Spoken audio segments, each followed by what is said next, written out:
이제 대한민국의 2분기 경제 성장률이 발표가 됐어요. 마이너스 2.9%. 완연한 대한민국의 경제는 불황기에 빠졌다는 게 이제 해외 언론들의 보도였어요. 이제 불황기에 완전히 빠졌다. 중국 경제도 이제 1분기에 중국 경제는 불황기에 빠졌다가 2분기에 돌아섰는데 대한민국은 오히려 1분기에는 1.4%의 연간 경제 성장률을 기록을 하다가 2분기에 마이너스 2.9%의 침체를 나타나게 됐다. 대한민국이 가장 많은 수출을 하는 국가가 중화인민공화국 중공이 되게 되고 두 번째로 이제 상위권에 있는 국가가 미국이에요. 근데 미국이 4월 2분기에 멈춰섰었기 때문에 그 영향이 반영이 돼서 일부 경제 성장률이 불황기 수준으로 이제 빠진 걸로 인지는 되기 때문에 3분기 경제 성장률은 좀 봐야지 되겠죠. 그렇지만 현재 대한민국 경제 성장률은 1998년 4분기 이래 최저치예요. 1998년 4분기 이래 최저치예요. 이와 같은 불황기에 빠진 대한민국 경제를 다시 이제 코로나19 환경 속에서도 살려내기 위해서는 가장 영장을 남은 가용자원을 총 집중하는 그러한 국가 경제를 살릴 수 있는 정책에 모든 자원들이 투입이 돼야지 돼요. 경제 성장을 이끌 수 있는 정책 외에 다른 이제 정책들이 들어가는 가용 자원들을 다 빼고 위기 상황이기 때문에 모든 것을 경제 성장에다 올인을 해야지 돼요. 근데 이와 같은 2분기 실적이 발표된 지금 대한민국은 무엇을 하고 있는가? 잠시 이제 말씀을 드리기 전에 어떠한 정치색이 없다는 점, 어느 정당을 지지한다는 정치색이 없다는 점을 말씀을 드립니다. 신문 기사를 그냥 가지고 온 거예요. 보게 되면 세종시로 이제 수도를 이전을 한다고 합니다. 단순히 부동산 경기가 안 잡혀서 서울을 버리고 세종으로 가는 게 아니다.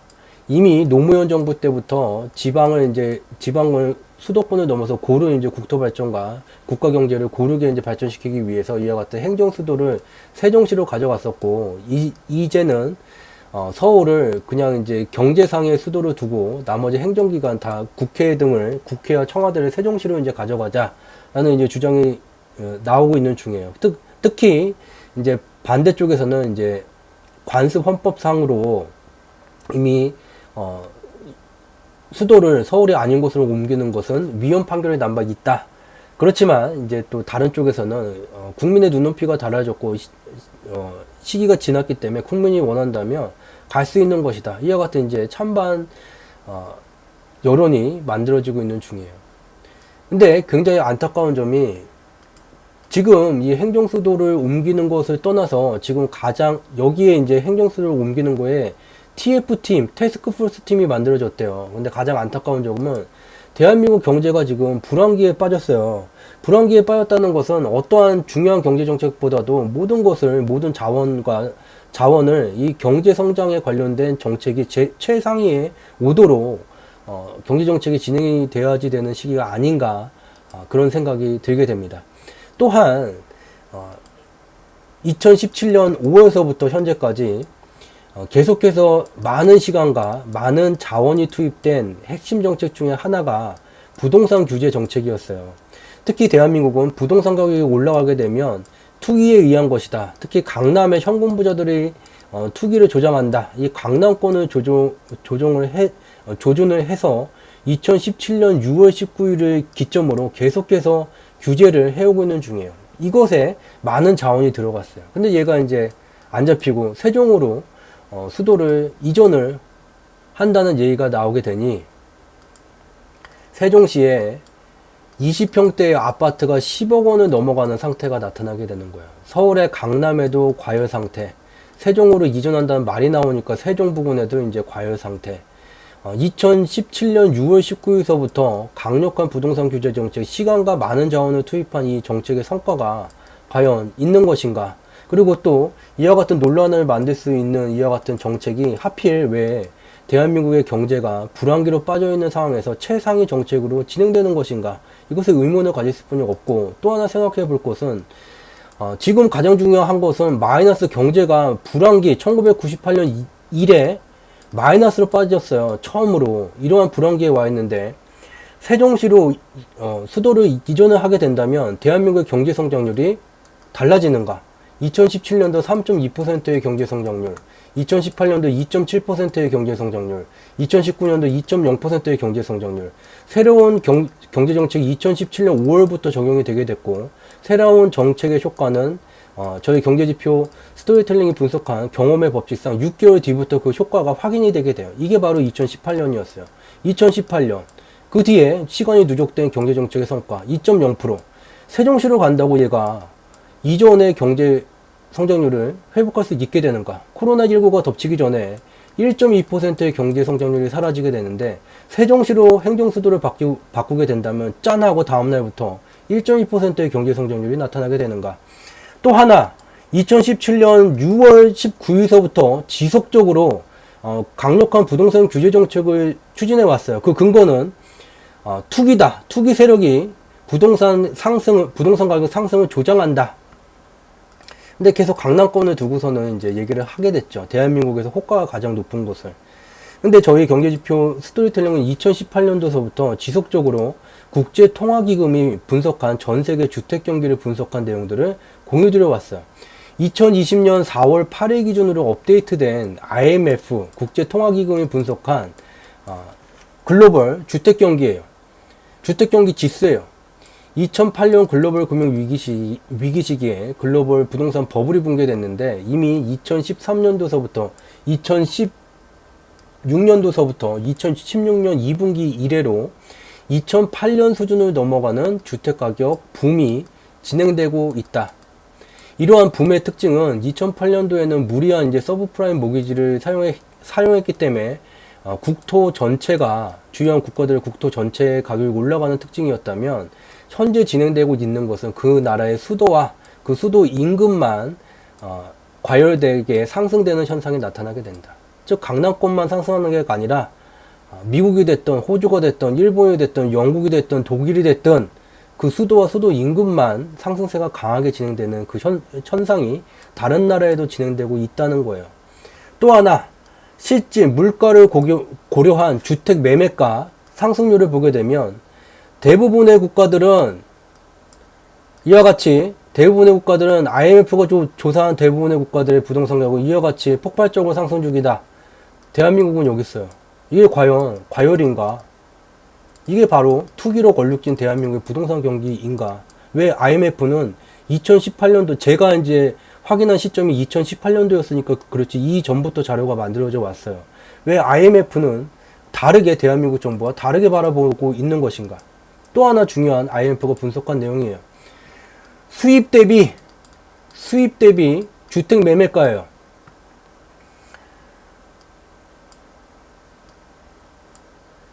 IMF에서 조사한 국가들의 절반 이상의 국가들에서 수입 대비 주택 매매가가 더 빠르게 증가하는 현상이 나타난다. 2015년을 이 지수 100이 되도록 만든 거고, 대한민국 100 이하, 여기에 와 있어요. 이게 투기인가? 투기로 얼룩진 대한민국의 부동산 시장인가? 또 다른 경제지표를 보면 생각이 많이 바뀌게 돼요. 부동산의 실질 수요는 렌트 수요예요. 렌트 수요. 렌트 대비 주택 매매가 비율을 IMF에서 조사한 거예요. 여기도 2015년이 100이 되도록 조사를 하게 됐고, IMF가 조사한 절반 이상의 국가들에서 실질 수요인 렌트 가격 증가세보다 주택 매매 증가세가 더 빠르게 나타나는 국가들이 절반이 넘는다. 대한민국은 100이에요.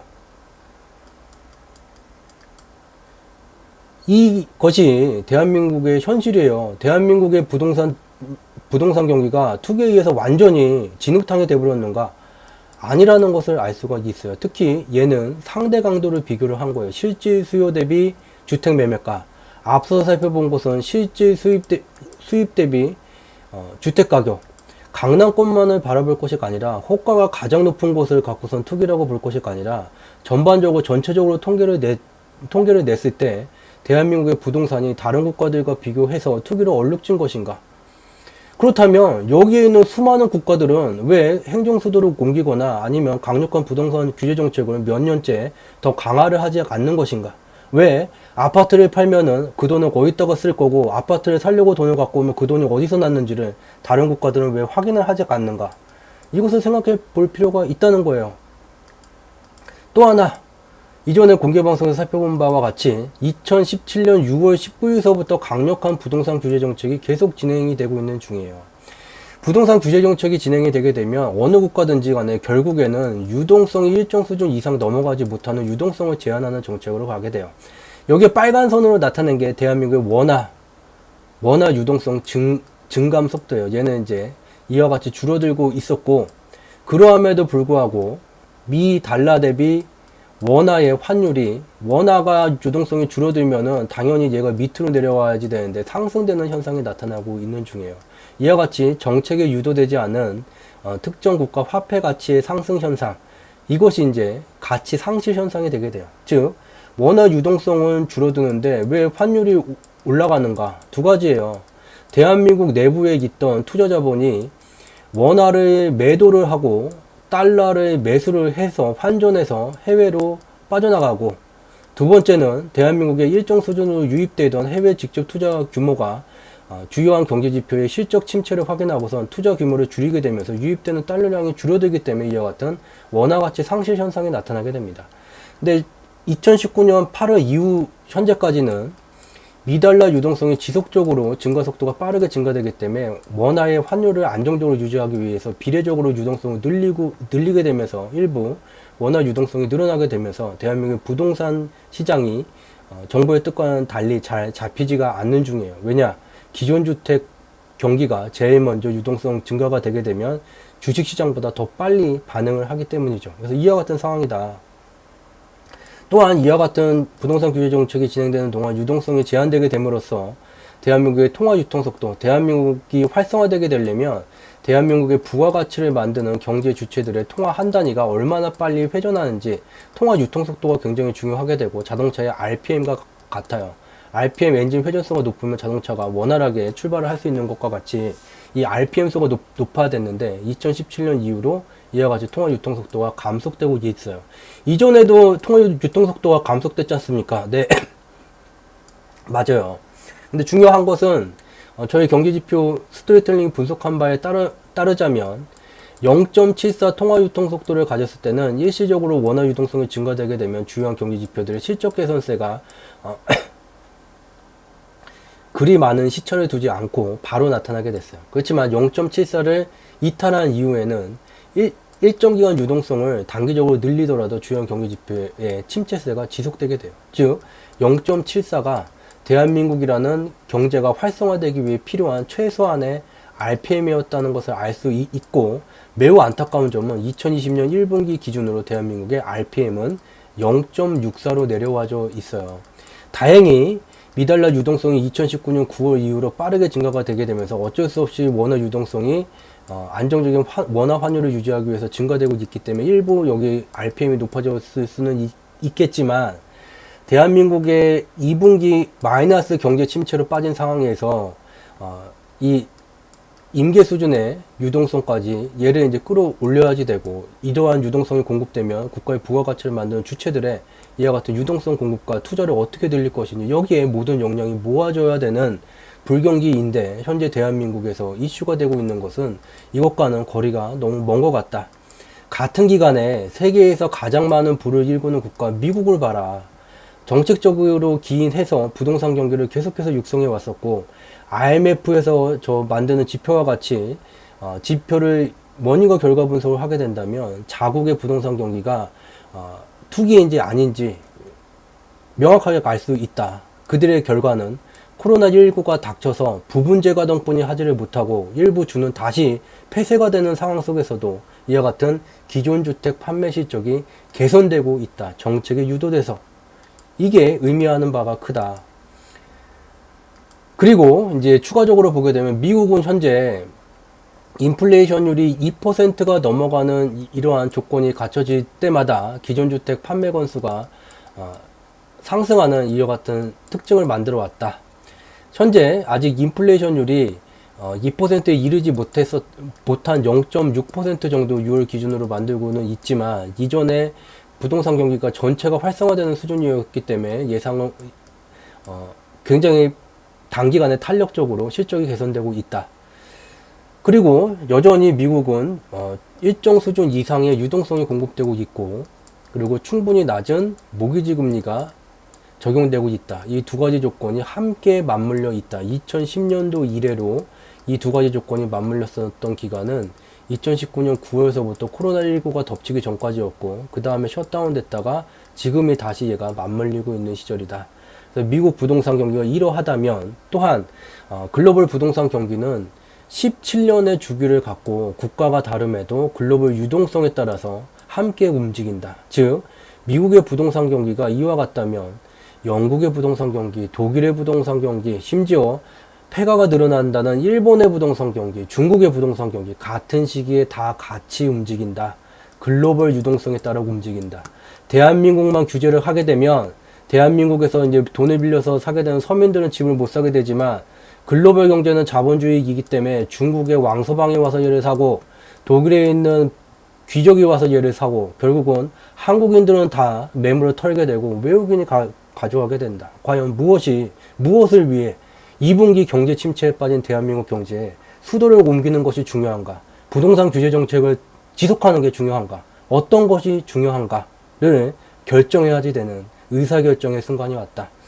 자신이 원하던 원하지 않던 이 삶에서 의사결정 순간이 올 수밖에 없고, 그런 의사결정 순간에 숫자로 표현된 경제지표의 원인과 결과 분석을 통해서 살펴보게 된다면 어떤 것이 더 최우선 정책으로 추진되어야 될지는 어렵지 않게 인지할 수 있고, 다른 나라를 보더라도 알 수 있다 라는 내용으로 오늘 준비한 두 번째 내용은 여기서 마치도록 하겠습니다. 두 번째 내용이 다소 이제 전달하는 바가 좀 격한 면은 있었던 것 같아요. 그렇지만 저희는 2018년 6월 공개방송이 진행된 이래로 2018년 기간 내내, 특히 이제 2018년 12월 마지막 공개방송을 통해서는 2019년 기간 대한민국 경제는 자체 정책에 기인해서 주요한 경제지표의 실적이 마이너스를 나타내는 침체 현상, 경제의 하방 리스크가 진행될 것이라는 것을 지속적으로 진행 사항들을 공유해 왔고, 2019년 12월에는 이제 경제의 하방 리스크를 넘어서 원화로 월급을 받는 것 자체가 리스크에 노출되게 되는 원화가치 상실의 시대로 접어들게 됐다는 것을